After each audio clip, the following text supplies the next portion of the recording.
안녕하세요. 절대값TV의 명품 PD 한PD입니다. 자, 오늘 이 시간은 GTX 라인. 자, 오늘은 GTX A 라인 사업성이 최고 좋죠. GTX A 라인의 역세권 아파트의 발전 가능성. 자, 그리고 진행사항. 그 GTX A에 관해서 한번, 그리고 GTX가 경기도 수도권에 주는 어떤 파급력. 자, 그런 거에 관해서 한번 이야기해 보겠습니다. 제가 최근에 이제 그 GTX 이야기를 많이 하는데, 그만큼 GTX는 서울 경기도권의 가장 파괴력을 가진 호재라고, 재료라고 보시면 돼요. 어떤 교통 인프라다. 자, 그래서 GTX A, B, C 또는 GTX에 관한 어떤 총괄적인 이야기를 지금 해드리고 있고, 그리고 앞으로도 더욱 그 심도 있게 이야기할 거예요. 어떤 도시의 발전 방향, 그리고 개발 방향, 역사 주변의 아파트의 가격의 흐름, 그리고 이제 제가 예전에도 얘기했지만 우리가 이제 앞으로 10년, 장기적으로 10년, 이제 상승 사이클이, 이번 상승 사이클이 마무리되고 아마도 다음 상승 사이클에서도 경기도 수도권은 핵심적이다. 경기도 수도권 지역은 핵심적이다. 왜 그러냐면 수많은 철도들이 지금 건설 중이에요. 그리고 수많은 신도시들, 2기 신도시도 아직 완성이 안 됐고, 완성 중이 있고, 지금도 건설 중이 있고, 그 다음에 3기 신도시도 지금 계획 중이고, 추가로 또 진다고 그러고, 그리고 도시가 만들어지면 역시 인구가 들어오니까 당연히 직장도 늘어날 것이고, 그 다음에 철도가 들어서면 당연히 이제 또 기업들도 더 많이 생길 것이고, 대한민국 산업 발전, 산업 현장의 어떤 그 핵심 지역이기 때문에 이 지역은 계속 관찰해서 봐야 돼요. 그리고 제 개인적인 생각으로는 제가 항상 얘기하지만, 서울, 세종, 경기도 수도권, 이 외 지역 외는 우리가 굳이 볼 필요가 없어요. 볼 필요가 없다. 돈이 많아서 다른 지방에도 투자할 여력이 있으신 분은 봐야 되겠지만, 그렇지 않은 분들은 이 세 지역만 놓고 봐도 된다. 저는 그렇게 생각을 합니다. 오늘은 GTX A에 관해서 한번, 그리고 이제 A에 관해서, 그리고 이 다음 시간에는 GTX A 역세권 한 10개 정도 되겠죠. 11개죠. 11개요. 창능력이 추가됐으니까 그 지역의 아파트 가격들이 어떤 흐름으로 지금 상승을 하고 있나, 그리고 앞으로는 어느 정도 또 상승력이 있나, 또는 그 주변으로 저평가된 아파트들은 또 있는가, 우리가 과연 우리 그 주거지로서 미리 이제 사가지고 들어갈 만한 아파트들이 있는가, 그런 걸 한번 살펴보자는 거죠. GTX A는 동탄에서 원정역까지예요. 이게 이제 굉장히 사업성이 좋은 거예요. 여기 11개, 창릉역이 하나 추가되면서 11개가 됐고, 그 다음에 이제 길이는 한 83km 정도 된다고 그래요. 최고 속도는 이제 180인데, 표정 속도를 한 90에서 100 정도 잡는다고 그래요. 한 100 정도만 나와도 괜찮아요. 그러면 보통 그 좌석 전철 지하철이 한 46, 빨라야 46이에요. 빨라야 46. 보통 30 정도. 자, 그러니까, 지하철보다 2배. 그리고 광교 신분당선이 좀 빠르다고 하면 50 정도? 50에서 60인데, 자, 그것보다도 더 빠르다는 거예요. 더 빠르다. GTX A가 왜 사업성이 좋냐면은, 자, 보십시오. 이게 동탄, 용인, 성남, 이게 성남은 이제 분당을 말하는 거죠. 연신내, 그 다음에 창릉, 일산, 파주. 자, 이 신도시들이 어떤 신도시냐면, 우리나라의 그 대표적인 신도시들이에요. 가장 규모가 큰 신도시. 규모가 크다는 건 인구가 많다라는 거니까, 당연히 인구가 많으니까 GTX를 이용하는 사람들이 많을 것이다. 자, 그래서 이제 당연히 사업성이 높게 나오는 거예요. 자, 그래서 GTX A는 그 여러 사업자 시행사들이 그 탐을 내는 노선이라고 봐야 되죠. 자, 일단은 그 지금 추진 과정을 보면 2027년 개통 예정이라고 그래요. 이제 이것은 이제 조금 제가 보기엔 늦어질 가능성이 있고, 최소한 2026년에서 7년 사이에는 동탄에서 삼성역까지는 개통이 될 것 같아요. 지금 추진하는 방향으로서는. 왜냐하면 동탄에서 수서역까지는 SRT 노선을 이용하고, 그 나머지 구간만 이제 건설하면 되면 되고, 지금 그리고 건설하고 있고, 자, 그러니까 2027년 정도 되면 동탄에서 삼성역까지는 이제 개통이 될 가능성이 있다. 보통 차량은 이제 8칸을 유용한다는 거죠. 8칸에 한 차를 편성한다고 그래요. 자, 이게 사업 시행은 SG 레일이라고, 이게 이제 어떤 연합회사죠. 연합회사. 어떤 건설회사, 은행들이 이렇게 법인을 만드는 그런 회사가 이제 시행을 하는 거고, 사업 운영은 이제 서울교통공사. 이게 이제 이 회사들이 이 건설을 하고 30년간 운행을 해서 거기서 들어갔던 자본을 다 회수하고 그것을 이제 다시 이제 국가에 반납하는 방식인 것 같아요. 그래서 뭐 BTO RS 방식, BTO 방식이라고 그래요, 이게. 그러니까 이제 국가도 조금 위험 부담을 안고 가는 거죠. 위험 부담, 사업성에 대한 어떤 불확정성이 있으니까. 자, 그런 방법으로 해서 30년간 운행을 해서 운행을 해서 자본을 회수한 다음에 그다음에 그 사업권 그걸 반납을 하는 거죠. 자, 경제성이 가장 높은 노선이다. 자, 그렇게 보시면 되고. 자, 그리고 이제 이 GTX A 노선이 이제 가장 빨리 추진되다 보니까 이 GTX A 노선에 있는 역세권에 있는 아파트들이 실질적으로 시세들이 뭐 2배, 많게는 2.5배 막 그렇게 폭등을 했어요. 자, 그러니까 경기도 아파트의 거의 대장주가 된 거예요. 대장주가. 그러면서 다른 경기도 아파트에 이렇게 영향을 준 거죠. 시세에 영향을 준 거죠. 그러니까 실질적으로 시세를 지금 현재 리드하고 있고 앞으로도 리드할 가능성이 많다는 거죠. 자, 이 노선이 왜 사업성이 좋냐면 아까도 말했듯이 결국 사업성이라는 것은 뭐냐면 기존의 철도 노선을 활용할 수 있느냐 없느냐가 이제 건설비가 조금 들어가니까. 자, 그래서 거기서 사업성이 나오고 편익 비용이 나오는 것 같아요. 자, 그래서 수서 동탄가는 SRT 철도 노선을 이용한다는 거죠. 그러니까 기존 노선을 활용하니까 BC 비용이 상승해서 사업성이 좋다. 자, 그런 얘기죠. 자, 그런데 이제 그럼 사업성이 나빠지는 경우가 어떤 경우냐? 가령 예를 들어서 이제 성남 용인역이 있는데 이제 뭐 성남 용인 사시는 분들은 여기서 광역버스 타도 3-40분 걸릴 가능성이 있다라는 거, 3-40분. 그러면 예를 들어서 뭐 이것저것 환승하고 뭐 하다 보면 3-40분은 걸릴 수 있겠죠. 성남 용인에서 타도, 용인정도에서 타도. 그러면 이 지역에 사시는 분들은 광역버스를 탈까, GTX를 탈까 고민을 하겠죠. 그러다 보면 어떤 그 탑승률이 떨어진다. 자, 그렇게 되면 사업성이 떨어지게 된다는 거죠. 자, 그런 점들이 이제 사업의 불확정성인데, 자, 그러니까 GTX라는 것은 결국 이 먼 지역에서 강남까지 30분에 출근할 수 있는, 자, 그런 수요가 많아야 사업성이 있는 거예요, 많아야. 왜냐면 먼 지역은 광역버스를 타고 대체가 안 되니까. GTX 사업자들이 사업성에 대한 안정성을 확보하기 위해서는 그렇게 먼 지역으로 추가로 연장하는 경우가 있을 거예요. 원래도 GTX-A도 킨텍스역까지 되어 있다가 결국은 이제 파주로 끌고 들어간 거죠. 운정 신도시로. 자, 그러니까 운정까지 확보해 나간 거죠. 뭐 지금은 이제 문산 쪽까지 요구하는데 이제 뭐 그런 확정된 이제 요구를 하는 것이고. 자, 그러니까 어떻게 보면 이 노선의 확장성은 먼 지역에 새로운 역이 추가되는 것은 이제 먼 지역 아니면 뭐 창릉 신도시처럼 그 창릉도 이제 강남까지 가는 거리가 있으니까. 그리고 그 대규모의 신도시가 들어오니까 여기 추가가 되는 거죠.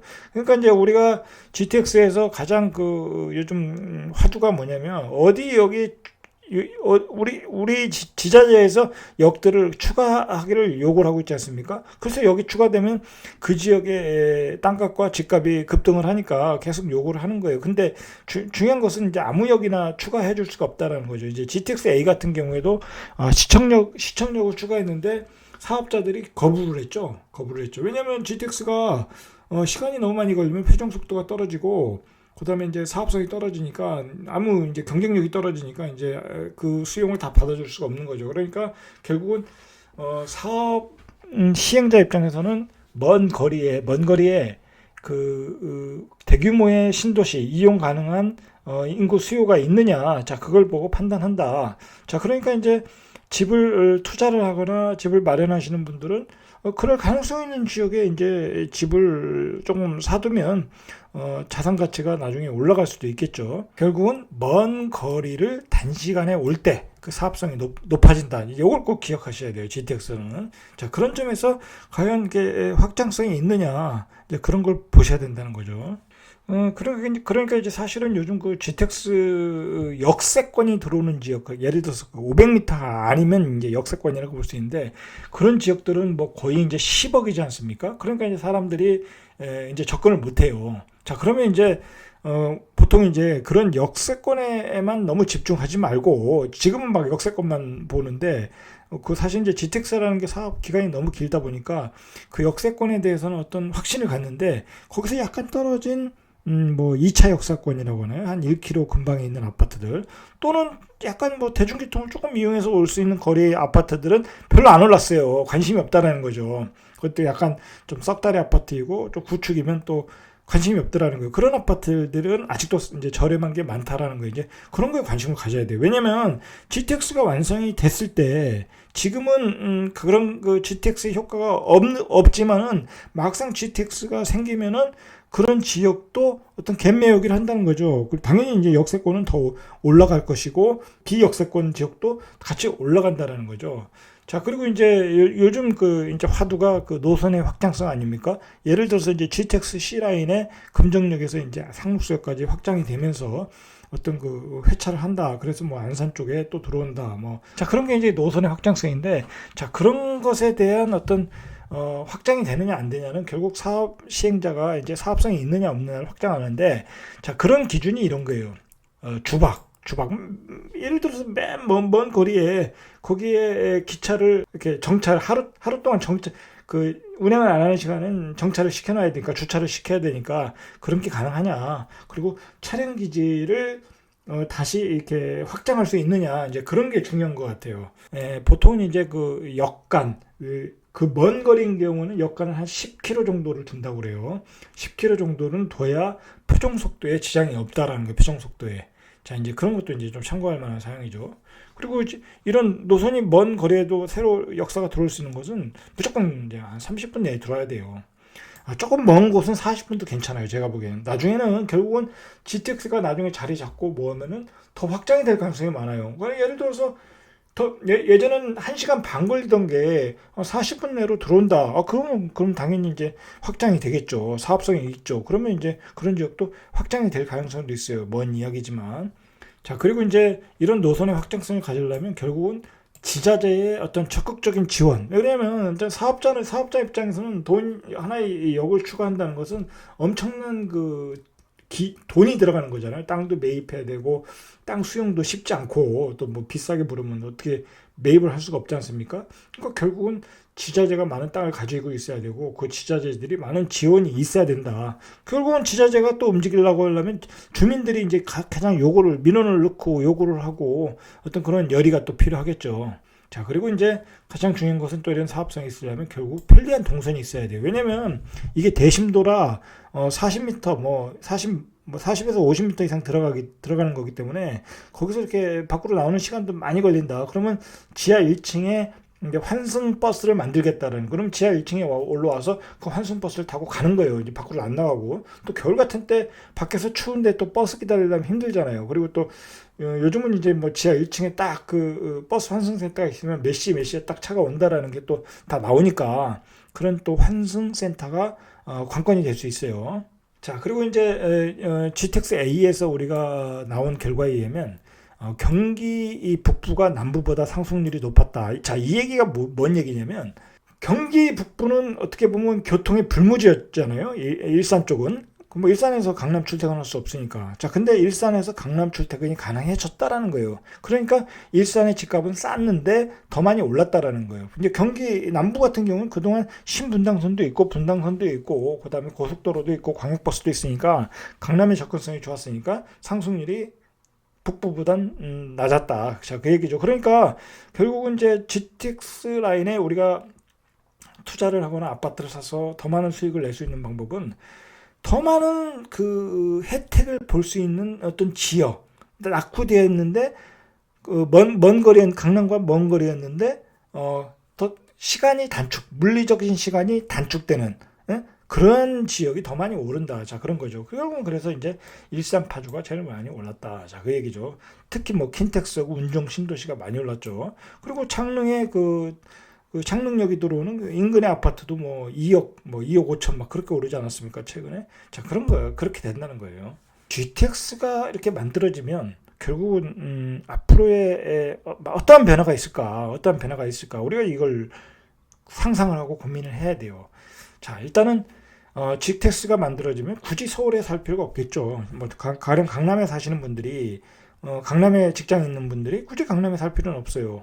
뭐 아이들 때문에 이제 학군 때문에 이제 산다면 모를까. 그렇지 않으면 굳이 강남에 살 필요 없다. 그리고 인근 도시에서 살 필요 없다. 결국은 이제 도심 외곽으로 많이 이제 탈출을 할 것이라는 거죠. 외곽 이주 수요가 증가한다. 탈서울 효과가 생긴다. 자, 이미 이제 그런 건 일상화되어 있고. 자, 이제 문제는 뭐냐면 이게 이제 도심 빨대 효과가 생긴다는 거예요. 도심 빨대 효과. 자, 뭐냐면 이제 GTX로 그냥 강남 가면 강남 가는데 30분이니까 인근의 백화점을 이용 안 한다는 거예요. 인근의 백화점. 자, 그러니까 인근의 그 도시의 상권은 오히려 죽을 수 있다라는 거예요. 만약 예를 들어서 수원에 있는 사람들이 굳이 수원에 있는 백화점 가기보다는 강남에 있는 백화점을 간다는 거예요. 강남에 있는 백화점 가서 샤넬, 루비통을 산다는 거예요. 그럼 뭐 그것은 이제 광교에서 이제 그런 효과가 이미 나왔죠. 광교에서. 그래서 광교 상권이 죽었고 분당 상권, 분당 정자동 상권도 죽었죠. 근데 판교 상권만 살아난 거죠. 그리고 강남 상권이 더 좋아졌고, 사실 뭐 이런 것은 일상화돼 있어요. 이미 광역버스를 타고 이제 가고, 이미 광역버스 타고 또 서울 가서 쇼핑하고 오니까, 자, 그런 건 좀 일상화돼 있는데, 자, 이제 중요한 것은 그런 것을 방지하기 위한 어떤 대책이 필요한 거죠. 대책이. 자, 그런 걸 방지하기 위한 대책이 필요한 거예요. GTX가 있는 도시는 이제 잘못하면은 이제 배드타운이 될 수 있다라는 거예요. 자, 그리고 나중에 이제 GTX가 활성화되다 보면 이제 경기도 수도권 지역은 GTX가 있는 지역과 없는 지역으로 구분이 될 수 있어요. 그럼 GTX를 이용할 수 있는 지역과 GTX를 이용하기 어려운 지역으로 구분돼서 어려운 지역은 집값이 떨어질 수도 있고 상승률이 떨어질 수도 있어요. 자, 그리고 이제 우리가 이제 GTX를 타는 한 2030년 정도 되면 이제 자율주행이 가능한 차들이 나와요. 그 정도 되면 분명히 나와요. 자, 그러면 그 자율주행을 타고 GTX를 이용하는 게 이제 보편화될 수 있다라는 거예요. 그럼 예를 들어서 내가 GTX를 타기 위해서 한 10분 정도 거리의 역사인데 자율주행 차를 타고 가는 거예요. 타고 갔다가 GTX를 이용하고 그 차는 그냥 지가 알아서 우리 집 주차장으로 가면 되는 거예요. 그죠? 주차할 필요도 없어요. 자, 그리고 내가 퇴근할 때 GTX에서 내려가지고 미리 이제 뭐 이렇게 스마트폰을 조작해가지고 내가 딱 GTX에서 여기서 내리면 자율주행차가 내 앞에 있는 거예요. 내 차죠? 내 차. 그 차 타고 집으로 퇴근하면 되는 거예요. 자, 이제 그런 시대가 온다는 거예요. 2030년이면. 보통 지금 이제 그 테슬라가 2025년이면 그게 가능하다. 자율주행이 가능하다. 자, 근데 중요한 건 그건 비싸잖아요. 자율주행. 지금 뭐 2025년대도 한 1억은 넘을 거예요. 제가 보기엔. 근데 2030년 되면 이제 5천만 원 뭐 보편화될 가능성이 많다라는 거예요. 그때 되면. 지금 4차 혁명 기술이 그냥 급속도로 발전하고 있으니까. 자, 그러니까 제가 말씀드리고 싶은 건 뭐냐면 지금 GTX 역세권의 집들이 많이 올랐어요. 많이 올랐으니까 이제 그 GTX가 만들어지면 연계 교통망이 만들어져요. 그냥 지하 1층에서 내가 버스 타고 한두 정거장이면 다 집에 갈 수 있는 거리. 그런 아파트도 이제 관심을 가져야 되는 거예요. 그런 아파트가 정주 여건이 더 좋다. 살기에 더 좋다. 역세권보다. 애들 교육 환경도 좋다. 그러면 그런 아파트도 가격이 키 맞추기가 될 가능성이 있는 거예요.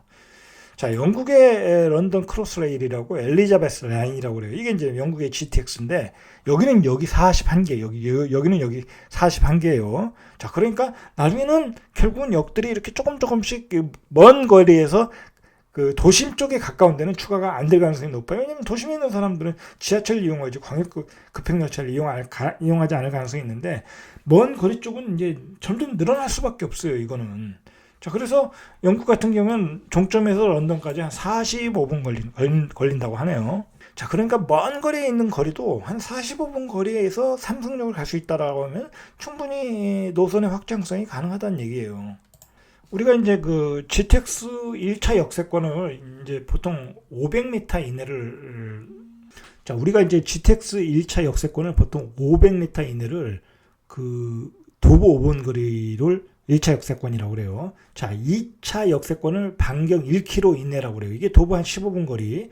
그리고 역세권의 영향거리를 반경 4km라고 그래요. 그러니까 대중교통으로 한 15분 정도 이용한 거리.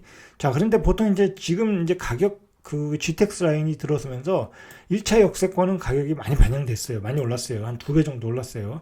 그런데 2차 역세권, 그 다음에 방경 4km 이런 지역들은 아직 가격이 많이 반영되지는 않았다는 거예요. 많이 반영되지 않았으니까 이런 지역도 우리가 관심을 가져야 된다. 그리고 그런 지역에 어떤 정주 요건이 좋은 지역들, 그런 지역은 우리가 관심을 가져야 된다.